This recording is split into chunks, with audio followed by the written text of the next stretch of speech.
ராஜசேகரா, உன்னை தூக்குல போடுறதுக்கு இன்னும் 2 நாள் தான் இருக்கு.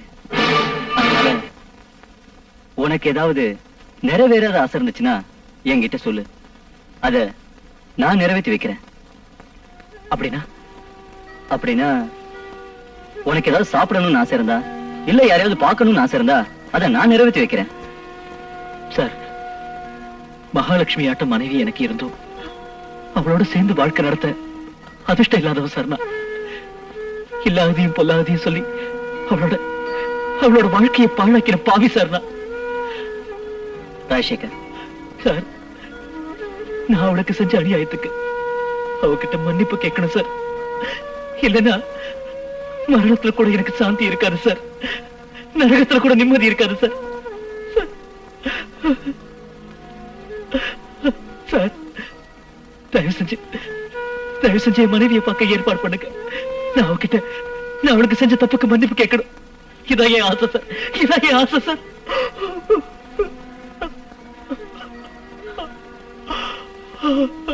கவலைப்படாத ராஜசேகர், அதுக்கு நான் ஏற்பாடு பண்றேன். உன் ஆசை நிச்சயம் நேரம். ஏன் பேய கட்ட மாதிரி கட்டுற?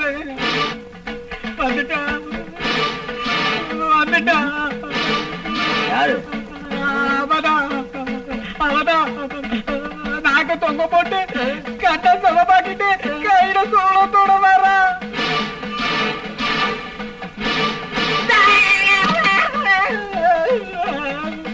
உங்க மனைவி கமலாமா சாதாரண பொண்ணு இல்ல, அந்த மகாசக்தி ரூபம் தான் அவங்க. அந்த தாய் உயிரோட விளையாடுனா எங்க உயிருக்கும் ஆபத்து வந்துடும். திருட்டு பசங்களா, எப்படா இவ்வளவு சீக்கிரம் நீங்க மாறினீங்க? நாங்க மாறல, அந்த மகாசக்தி துர்கா தேவி எங்களை மாத்திட்டா. எங்களுக்கு என்னமோ பயமா இருக்கு. இத்தனை நாளா ஓம் பேச்சை கேட்டுக்கிட்டு நீ போடுற பிச்சை காத்துக்காக எல்லா பாவத்தை செஞ்சுக்கிட்டு இருந்தோம். இன்னும் கொஞ்ச நாளைக்காவது நாங்க உயிரோட இருக்கணும்னு நினைக்கிறோம். நீ எப்படியாவது பாழா போ. ஏய் நந்தா, வாடா போலாம். ஏய் பரதேசி பசங்களா, இத்தனை நாளா என் எச்சியை தின்னுகிட்டு இன்னைக்கு நீங்க எனக்கே புத்தி சொல்றீங்களா? போங்கடா, போங்க. அயோக்கிய பசங்க. ஆமா, நானே ஏன் கொலை பண்ணக்கூடாது? அதுதான் சரியான யோசனை. தசரா பண்டிகை அன்னைக்கு துர்கா தேவிக்கு என் மனைவியை நானே பலி கொடுத்துறேன். சாப்பிடு. நீ உயிரோட இருக்க போறதே இன்னைக்கு ஒரு ராத்திரி தான். நாளைக்கு சூரியோதயத்துக்கு முன்னாடி உனக்கு தூக்கு. இருக்கிற கொஞ்ச நேரமாவது என் கூட சந்தோஷமா பேசிட்டு சார். இந்த நேரத்துல எனக்கு ஆறுதலா இருக்கிற உங்களுக்கு ரொம்ப நன்றி. பத்திக்கிட்ட நெருப்ப கூட அணைச்சிடலாம், ஆனா என் மனசுல இருக்கிற நினைப்பை அழிக்க முடியாது. உன் நிலைமையை நினைச்சா எனக்கு ரொம்ப வேதனையா இருக்கு. நான் ஒரு கை காட்டி மாற மாதிரி வழிகாட்டுறது மட்டும்தான் என் வேலை. ஆனா கூட வர்றவன் இல்ல. அந்த மரண நேரத்தை யாராலையும் தள்ளி போட முடியாது. ராஜசேகர், அடுத்த ஜென்மத்திலேயாவது பூரண ஆயுளோட சந்தோஷமா வாழணும்னு அந்த துர்காதேவியை வேண்டிக்கப்பா. அம்மா தேவி, துர்காம்பிகே, இந்த புனிதமான உன் சன்னிதானத்துல இன்னைக்கு விசேஷமான நவராத்திரி பூஜை. பொழுது விடிஞ்சா விஜயதசமி பூஜை பண்டிகை. ஆனா அங்க ஜெயில இருக்கிற என் புருஷனுக்கு நாளைக்கு பொழுது விடியவே கூடாது தாயே, விடியவே கூடாது தாயே. நீ முக்காலத்தையும் 7 லோகத்தையும் ஜெயிச்சு வந்தவ, எந்த காலத்திலயும் தோத்தவ கிடையாது. அதனாலதான் இந்த கடைசி நேரத்துல உன் காலடியில விழுந்து வேண்டிக்கிறம்மா. எனக்கு வேற யாருமே இல்ல. இந்த பண்டிகை நேரத்துல உன் கோயில்ல அங்க பிரதட்சணம் பண்ணா நினைச்சதெல்லாம் நிறைவேறும்னு சொல்லுவாங்க. நானும் அங்க பிரதட்சணம் பண்றேன். நான் நினைச்சதை நிறைவேற்றம்மா. என் மாங்கல்யத்தை காப்பாத்த தாயே. நாளைக்கு விஜயதசமி பண்டிகை. உன்னோட இந்த புனிதமான சன்னிதானத்துல நான் அங்க பிரதர்ஷனம் பண்றேம்மா. என் கையால உனக்கு நெய் விளக்கு ஏத்தி வைக்கிறேன். நீதான் என் புருஷனுக்கு வந்திருக்கிற சோதனையில இருந்து அவரை காப்பாத்தி எங்க 2 பேரையும் ஒண்ணு சேர்த்து வைக்கணும். எங்க 2 பேரையும் ஒண்ணு சேர்த்து வைக்கணும். ஒண்ணு சேர்த்து வைக்கணும். எங்க சொல்லுங்களேன். ஐயோ என்னங்க நீங்க எங்க கூட்டிட்டு போறேன்னு சொல்லுங்களேன். நான் தான் சொன்னேன்ல, ஏற்காட்டு பக்கத்துல ஒரு அம்மன் கோயில் இருக்கு, அங்க போன ரொம்ப விசேஷமா. வா. உண்மையாவா? உண்மைதான், வா. உட்கார் உட்கார்.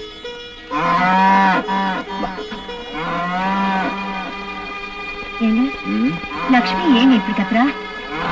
அது நம்ம எதுக்கு போறோம் அதுக்கு தெரியும். அதான் இல்லைங்க, அவ எப்பவுமே இந்த மாதிரி கத்துனது இல்ல. உனக்கு எல்லாத்துலயும் சந்தேகம் தான். நீ உட்காரு உட்கார் சொல்றேன். லக்ஷ்மி அதை நான் பாக்குறேன். ஏமா என்னாச்சு? ஏன் இப்படி கத்துற? அதுதான் புரியாம கத்துதா. நீ கூட நீ உட்காரு. நீ நான் சொல்ல கேளு. ஐயோ வேணாங்க, அடிக்காதீங்க. நீ போய் உட்காரு. லேட் ஆயிட்டு சொல்லிட்டு இருக்கேன்.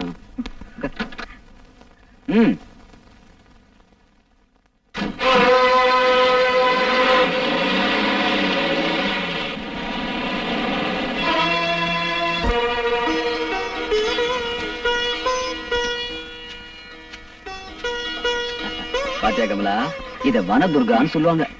ரொம்ப சக்தி வாய்ந்த தெய்வம். எனக்காக நீ என்ன தியாகம் வேணா செய்வேன்னு சொன்னல, அதுக்காகத்தான் உன்னை இங்க கூட்டு வரணும்னு பார்த்தேன். நமஸ்காரம் பண்ணிக்க.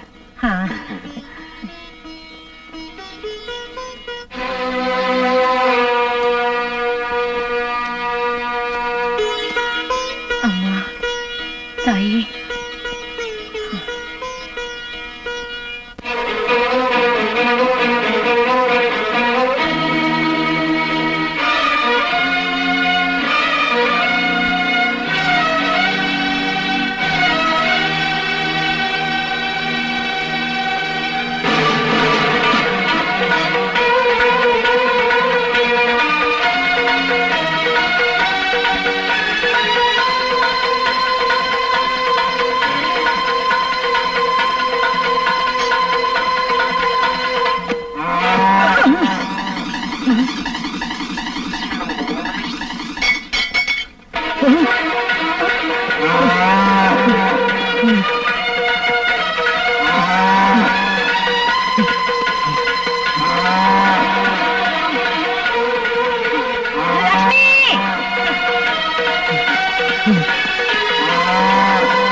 ஆபத்தான நேரத்துல அம்மா என்ன காப்பாத்துன்னு அவ பாதத்துல விழுந்துட்டா வந்த சோதனைகள்லாம் மாயமா மறைஞ்சிடும்.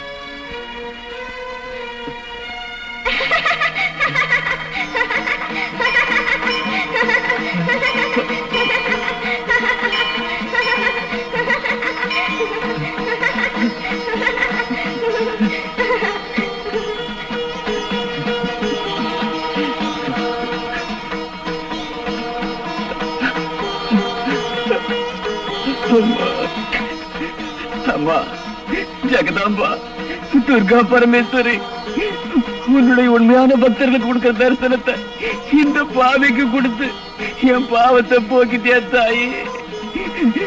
நானு பண்ணக்கூடாத பாவமெல்லாம் பண்ணிட்டேம்மா. இன்னும் நல்லவனே இல்ல.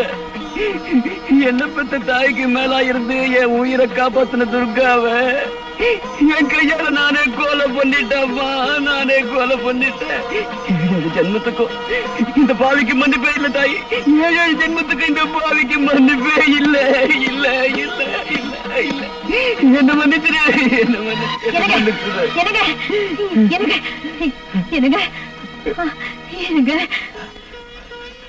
கமலா, நான் உனக்கு கொடுக்க கூடாத கஷ்டத்தெல்லாம் கொடுத்துட்டேன். ஒரு அயோக்கிய முகத்தில் முடிக்கிறது கூட எனக்கு யோக்கியது இல்லை. புருஷன் சொல்லிக்கிறதுக்கு எனக்கு தகுதி இல்லை. உங்ககிட்ட மன்னிப்பு கேட்கறதுக்கு எனக்கு வெக்கமா இருக்குமா? ஏன் இப்படி எல்லாம் பேசுறீங்க? நீங்க மனம் திருந்தணும் தான் நான் அந்த தேதியை தினமும் வேண்டிக்கிட்டேன். என் பிரார்த்தனை பலிச்சிருச்சு.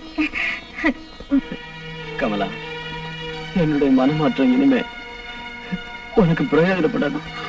நீங்க என்ன சொல்றீங்க? துர்காவை நான் தான் கொலை பண்ணேங்கிற உண்மையை ஒத்துக்கிட்டு நான் தூக்குமிட ஏறது கூட தயாரா இருக்கேன். ஆனா நிரபராஜன் ராஜசேகருடைய மனைவி தன்னுடைய மாங்கல்யத்தை இழக்கிற நிலையில இருக்கிறார்.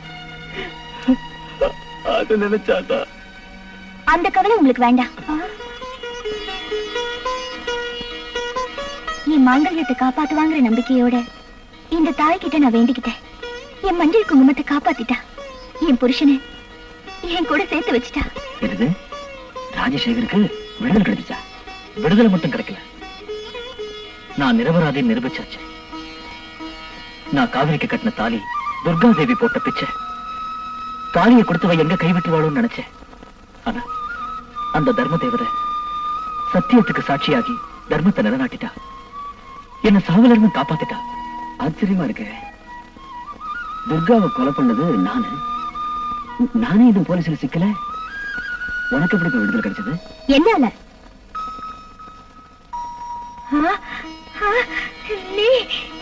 துர்கா, துர்கா, நான் உயிரோட இருக்கும்போது இவருக்கு எப்படி தண்டனை கிடைக்கும்? துர்கா, நீ இன்னும் உயிரோட இருக்க? நான் ஒண்ணு கனவு காண்றீங்க. இது இன்னும் ஆச்சரியம். கொலை நடந்த அன்னைக்கு ராத்திரி அந்த தேவி என் கனவுல வந்து என்னோட உயிருக்கு ஆபத்து இருக்கு, இந்த ஊரை விட்டு எங்கேயாவது போயிடுன்னு சொன்னா. நான் ஒரு யோசனை பண்ணி ஒரு முடிவுக்கு வந்தேன். துர்கா, நாளைய தினம் உன் உயிருக்கு ஆபத்து ஏற்படும் வாய்ப்பு இருப்பதால் நீ உடனே இந்த ஊரை விட்டு போ.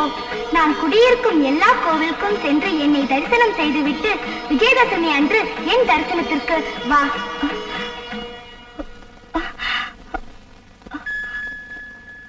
தாயே, நீ கனவுல வந்து என்னுடைய உயிருக்கு ஆபத்து இருக்குன்னு சொன்னத நான் வெறும் கனவா நினைக்கலமா.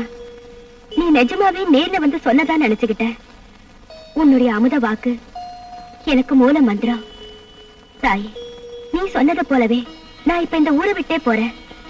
திரும்ப உன்னுடைய தரிசனத்துக்கு விஜயதசமி அன்னைக்கு வரமா. யாருக்கும் சொல்லாம இந்த ஊரை விட்டே போயிட்டேன். அதுக்கப்புறம் இங்க என்ன நடந்ததுன்னு எனக்கு எதுவுமே தெரியாது. அந்த துர்கா தேவி இருக்கிற எல்லா கோவிலுக்கும் போய் அவளை தரிசனம் பண்ணிட்டு விஜயதசமி அன்னைக்கு இந்த துர்கா தேவி சன்னதிக்கு வந்தேன். அப்பதான் ராஜசேகருக்கு தூக்கு தண்டனை பேப்பர்ல செய்தியை பார்த்தேன். உடனே போய் அவரை காப்பாத்தினேன். அப்படின்னா அன்னைக்கு கச்சேரியை முடிச்சிட்டு கார்ல உட்கார்ந்து இருந்தது நீ இல்லையா? இல்ல. அப்படின்னா நான் கொலை பண்ணது யார? அது உனக்கு தெரியாது. எல்லாம் இந்த துர்கா தேவியின் மகிமை. பக்தையான கமலாவை காப்பாற்றியது, பாவியான உன் மனதில் மாற்றத்தை ஏற்படுத்தியது. பொய்யான பழியை தன் மனைவி மீது சுமத்திய அந்த ராஜசேகர் தான் செய்த தவறுக்கு தானே பிடிபட்டு தண்டனையை அனுபவித்தது. இது எல்லாம் இந்த துர்கா தேவியின் திருவிளையாடல். அன்னைக்கு கார்ல வந்தது யாரோ இல்ல, இந்த கனக துர்கா தேவி தான். தாய், அன்னைக்குதான் நீ யாருன்னு சொல்லல, இன்னைக்காவது சொல்லுமா, நீ யாருமா?